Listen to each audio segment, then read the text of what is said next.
విజయవాడకి ఎంత గొప్ప అర్హతని కలిగించారు, ఎంత గొప్ప స్థానంలో కూర్చోబెట్టారు జగన్మోహన్ రెడ్డి గారు.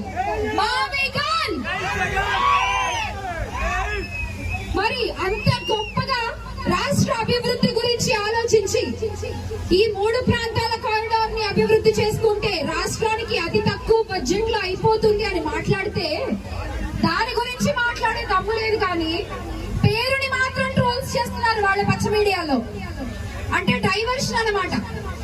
మనం చెప్పే మంచి ప్రజల్లోకి వెళ్లకుండా మనం ఎలా డైవర్ట్ చేయాలి అనేది ఆలోచన.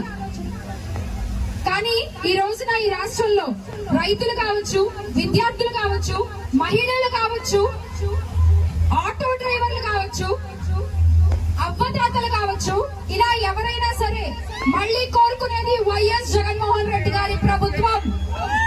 ఖచ్చితంగా 2029లో మీ అందరి అభిమానంతో, మీ అందరి ఆశీస్సులతో, ప్రసన్నాంజనేయ స్వామి దీవెనలతో, వైఎస్ఆర్ గారి అండతో ఖచ్చితంగా జగన్మోహన్ రెడ్డి గారు ఆంధ్ర రాష్ట్ర ముఖ్యమంత్రిగా ప్రమాణ స్వీకారం చేస్తారు.